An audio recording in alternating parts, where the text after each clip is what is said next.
संतोष देशमुखांना खोट्या बलात्काराच्या गुन्ह्यात अडकवण्याचा प्लॅन होता। गोपनीय साक्षीदाराची साक्ष एबीपी माझाच्या हाती लागली आहे। विष्णू चाटे आणि सुदर्शन घुलेंना देशमुखांना अडकवण्याचा प्लॅन आखलेला होता।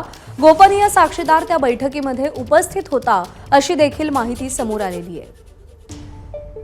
कृष्णा केंडे आपले प्रतिनिधी सध्या आपल्या सोबत आहेत। कृष्णा, एका अनोळखी महिलेच्या मृत्यूभोवती असलेलं सध्याचं गूढ आणि सध्या एका साक्षीदाराचा हाती आलेला जबाब, हे डॉट्स कनेक्ट करायचे झाले तर काय माहिती समोर येते?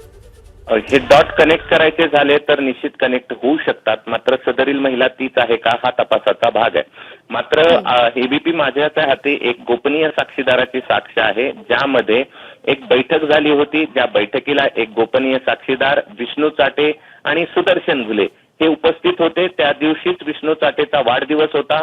त्याच्या वाढदिवसाची ही पार्टी या ठिकाणी करत होते आणि त्या पार्टीमध्ये हा प्लॅन ठरला होता। आणि त्यावेळी विष्णू चाटे हा म्हणत होता की तुम्ही त्या कंपनीत मार खाल्लेला आहे आणि त्यात आपली इज्जत गेलेली आहे।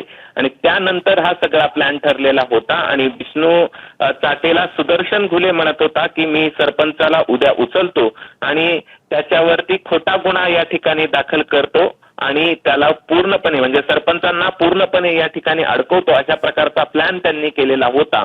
आणि त्यावेळी विष्णू चाटे म्हणाला की काय करायचं तर कर, गावाकडे पाखरं तित्र पकड, काय करायचं तर कर, पण तू आता पुन्हा केजला येऊ नको, अशा पद्धतीचं देखील तो म्हटला गेल्याची साक्ष या ठिकाणी दिली आहे। आणि त्यामुळे गेल्या 2 दिवसांपासून आणि सातत्यानं धनंजय देशमुख हे म्हणतायत की माझ्या बंधूला म्हणजे सरपंच संतोष देशमुख यांना खोट्या गुन्ह्यामध्ये अडकवण्याचा प्लॅन त्यांचा होता। आणि 2 दिवसापूर्वी एका महिलेचा मृत्यू झाला आणि त्यामुळे हे सगळं पुन्हा चर्चेत आलं।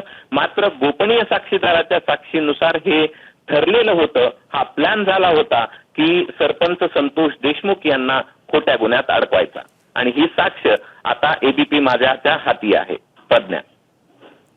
कृष्णा, धन्यवाद दिलेल्या माहितीसाठी। एबीपी माझा, उघडा डोळे बघा नीट।